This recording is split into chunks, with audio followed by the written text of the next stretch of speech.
जहाँ तक सहूलतकारों की बात है या इस तरह की, तो हमने देखा है कि जो हमारी अदालतें हैं वो तो काफ़ी कंट्रोवर्शियल हो चुकी हैं। यहाँ पर तो अब ज़ुबान ज़द-ए-आम है ये बात कि कौन सा बेंच होगा तो क्या फैसला आएगा सबको मालूम हो जाता है। अब तो ऑडियो लीक्स भी जिस किस्म की मुबैना ऑडियो लीक सामने आई हैं, वो भी कोई एक और ही तस्वीर का रुख जो है वो खींचती है। बात ये है लीना कि जो आपका सवाल है कि इसके अंदर अगर ये मुज़ाकरात नाकाम होते हैं तो उसके बाद जो हालात बनते हैं तो उसमें किसका नुकसान ज़्यादा होगा? ठीक है, फौरी तौर पर तो यही लगता है कि पीटीआई का ज़्यादा नुकसान होगा, क्योंकि अगर इलेक्शंस नहीं होते तो उसके अंदर फिर ऑब्वियसली पीटीआई इस वक्त पॉपुलैरिटी उनकी है, उनको ये लगता है कि वो इलेक्शंस जीत सकते हैं।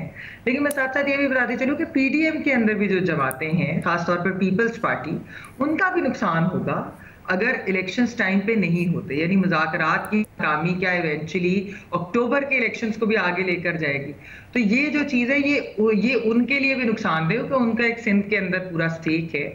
और उसके अलावा मैं ये भी कहूँ कि अगर तो पीएमएलएन ये समझती है, और मैं बड़ी एक्चुअली हैरान हुई हूँ इस बयान के ऊपर कि 1 साल जो है वो आगे बढ़ सकते हैं, क्योंकि बड़ा कैटेगोरिकली ज़रदारी साहब ने भी एक रीसेंट इंटरव्यू में भी और फिर शहबाज शरीफ साहब ने भी जो अभी बात की थी, उन्होंने बड़े कैटेगोरिकली बात की कि अक्टूबर या नवंबर यानी जो भी आईनी मुद्दत है वो जब खत्म होगी उसके बाद इलेक्शंस ही होंगे।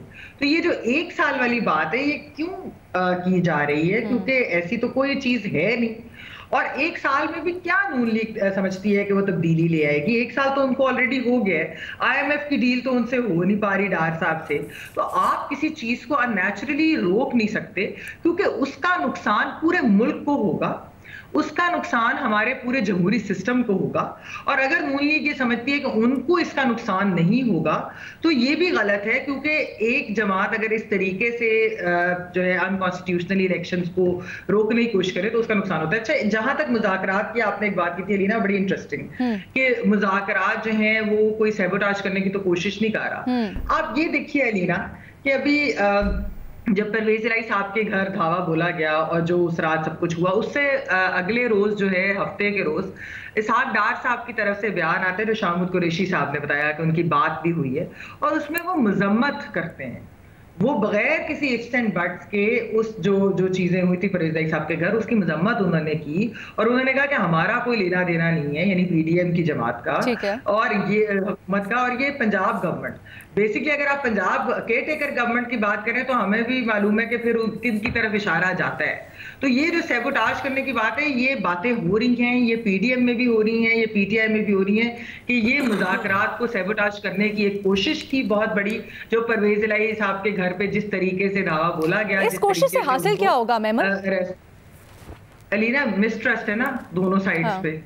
और फिर ये कि जाहिर बात है वो पीटीआई के प्रेसिडेंट हैं, वो उनके साबिक वजीर आला हैं पंजाब के, उनके घर पर जब इस तरह का हमला होगा during talks that were going really well, आपने दोनों साइडों से सुना होगा कि जी बड़े पॉजिटिव टॉक्स चल रहे हैं, जो भी उसमें निकलने की मैं बात नहीं कर रही, लेकिन टॉक्स दोनों की टेबल पे बैठे हुए थे, एक माहौल था। बिल्कुल बिल्कुल बैठे थे, माहौल बहुत पॉजिटिव था। यही बातें दोनों साइड्स कर रही थी और मैं बताऊं ये प्राइवेटली भी वो कर रहे थे, ये खाली पब्लिक की बात नहीं, पब्लिक कंजम्पशन की। आप प्राइवेटली भी पीटीआई वालों से बात करते और पीडीएम वालों से बात करते हो, कहते हैं बहुत अच्छी टॉक्स जा रही है। तो जब पीडीएम ने एकदम से आके स्पेसिफिकली नून लीग ने आगे इतने सख्त बयानात देने शुरू कर दिए, आके दोबारा से वही बातें शुरू कर दी, ये समझ से बात आता है कि अगर एक तरफ हम बैठ कर हवाओं का रुख ना नजर आ रहा हो ना कि सैबोटाज जो कर रहे हैं तो फिर आगे क्या होना है, ये वाली चीजें भी तो हो सकती है ना। क्योंकि मैं ये बताऊं कि ये एक है तशवीश पाई जाती है कि सैबोटाज कहीं और से कराई जा रही है, क्योंकि अगर अच्छी चल रही थी तो ये ना हो कि कोई इनकी आपस में सेटलमेंट हो रही है, इलेक्शंस की डेट्स के ऊपर भी बातचीत हो रही थी। अच्छा, आपको लग रहा है कि नून लीग के अंदर ये सेंटिमेंट पाया जा रहा है शक का? नहीं, तो आप मुझे बताएं कि इसहाक डार साहब ने क्यों कंडेम किया परवेज इलाही साहब के घर जो हुआ था सब कुछ, क्यों उन्होंने कैटेगोरिकली उन्होंने किया है कंडेम, और उन्होंने कहा कि हमारी हुकूमत का इससे कोई लेना देना नहीं, पंजाब केयर टेकर सेटअप तो उन्होंने बात डाली है।